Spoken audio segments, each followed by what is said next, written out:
Ciao, sono Francesco Rigoli, questo è Kettlebell Specialist e in questo video ti farò vedere un allenamento che ti permetterà di rimanere in forma durante il periodo di quarantena.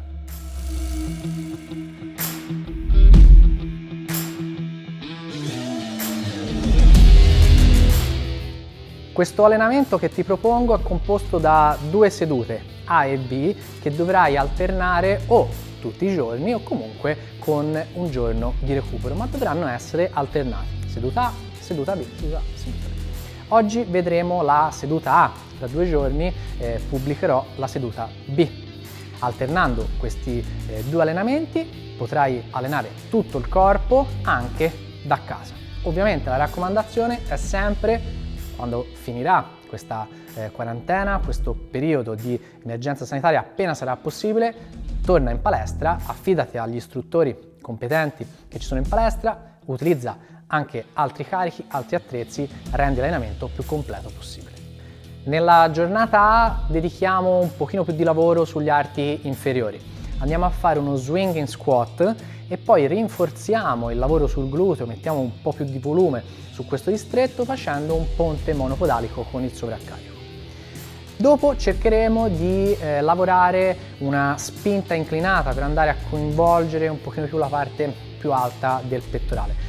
In casa ti consiglio di farlo appoggiandoti al divano. Io utilizzerò un box cercando di ricreare questa situazione. Se non ci sono le condizioni per farlo, fai un floor press e quindi dovrai sdraiarti semplicemente a terra. Dopo andremo a riprendere il lavoro sugli arti inferiori e faremo un esercizio nel quale passiamo dalla posizione inginocchiata alla posizione di accosciata. Lo faremo ovviamente con il sovraccarico. Per ultimo faremo un esercizio per l'addome nella quale sono coinvolti anche le arti inferiori e quindi faremo un ponte frontale con il piegamento delle ginocchia. Il primo esercizio, abbiamo detto, è lo swinging squat. Se il carico che hai a disposizione è pesante, basta che fai 6 ripetizioni. Se è un po' più leggero, magari cerchiamo di arrivare a 10-12. Okay? Ovviamente ti ricordo che lo swing in squat è uno swing normalissimo, ma che prevede il movimento di accosciata e quindi da qui andremo giù e poi spingeremo per salire. Abbiamo fatto anche un video dedicato che ti lascio nelle schede. Schiena dritta, prendo aria, butto fuori.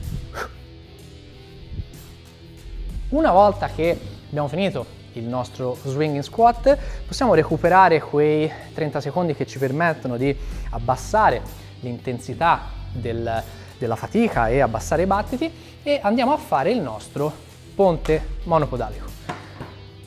Cerchiamo di aumentare il lavoro sul gluteo facendo un esercizio un pochino più dedicato a questo distretto. Ci appoggiamo il kettlebell sull'addome, da qui solleviamo una gamba, la teniamo comunque allineata all'altra e solleviamo il bacino spingendo l'attrezzo in avanti.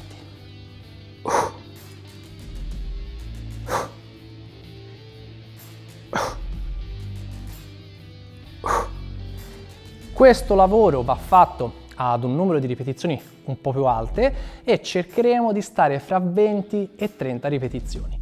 Se il carico che abbiamo è leggero, mettiamo 2 secondi di isometria nel punto più alto.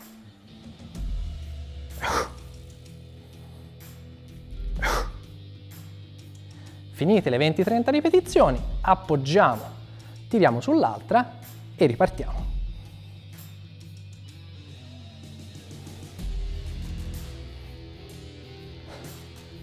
Il terzo esercizio è la distensione verticale inclinata. Ho cercato di replicare quello che in casa potrebbe essere il divano, se il divano ovviamente è fermato dietro da qualcosa di solido, altrimenti non rischiamo, facciamo semplicemente la distensione a terra, quindi il floor press. Però se ci sono le condizioni, prendiamo l'attrezzo, incastriamo e da qui facciamo la nostra distensione verticale che ovviamente sarà inclinata. Scendo, prendo aria, spalle lontane dalle orecchie e salgo.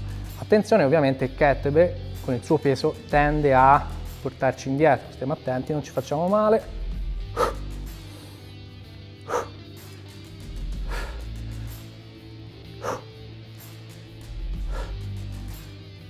Ok, se l'attrezzo è pesante, facciamo anche in questo caso 5-6 ripetizioni, se è un po' più leggero andiamo fino a 10-12.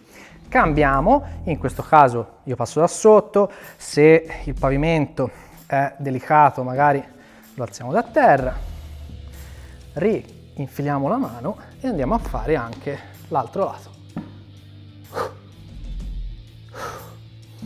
Spalla bassa sempre durante tutto il movimento. 4 e 5 e appoggio. Il quarto esercizio è un esercizio nel quale dalla posizione inginocchiata andiamo prima in tripodia e poi ci mettiamo in posizione di accosciata e quindi dovremo tirare su un piede, poi l'altro e poi tornare giù. Ovviamente lo faremo col sovraccarico che io terrò in posizione di incastro e con l'altra mano per tenerlo più saldo al petto. Mi raccomando, fallo se riesci a mantenere durante tutto il movimento la schiena dritta, quindi la zona lombare neutrale. Quindi se noti che per farlo devi fare questo, forse non è il caso di farlo, dobbiamo prima lavorare sulla mobilità. Cerchiamo di sollevare un piede, mantenere la zona lombare neutrale, rimanere bassi ma comunque con la zona lombare sempre neutrale. Mettiamo il nostro kettlebell in incastro, lo afferriamo da sotto e lo teniamo ben saldo, porto su un piede e poi l'altro, giù, giù, l'altra gamba, giù, su, su, giù, giù, su, su, giù, giù. Lo facciamo per un totale di 10 movimenti, quindi andiamo in accosciata 10 volte. Se il carico è leggero magari arriviamo anche a 15 o 20. In questo esercizio dobbiamo sentire un po' che la gamba brucia, okay? L'obiettivo sarebbe quello. L'ultimo esercizio è un esercizio per l'addome nel quale sono coinvolti anche gli arti inferiori, è un ponte frontale con il piegamento del ginocchio. Ok? Quindi andiamo a posizionarci prima di tutto in plank, quindi quadrupedia, spalle lontane dalle orecchie, allungo le gambe senza modificare la posizione del bacino. Da questa posizione l'idea è spostare il ginocchio avanti, ma non portarlo tanto avanti perché se lo portiamo ancora più avanti siamo costretti a fare una flessione lombare. Quindi il mio consiglio è mettiti in plank, stai con la zona lombare neutrale e poi da qui sposta il ginocchio in avanti fino a dove vedi o senti che la zona lombare resta neutrale. Da qui facciamo 10 movimenti se lo senti molto faticoso, altrimenti arriviamo tranquillamente anche a 20. L'importante durante tutto il movimento il bacino non ruota e non perdiamo la curva della zona lombare. Fai questo circuito, segui le ripetizioni che ti ho consigliato, inizia magari da 3-4 giri e nelle settimane portali fino a 5-6. Okay? Eventualmente metti un po' di recupero fra uno e l'altro se ne hai bisogno, altrimenti vai avanti non stop. Se ti è piaciuto il video metti il like, iscriviti al canale, clicca sulla campanella così ti arriverà la notifica quando tra 2 giorni pubblicherò la routine B. Se ci sono alcuni problemi, se hai dei dubbi, scrivimi nei commenti e ricordati, se pensi al kettlebell, pensi Kettlebell Specialist.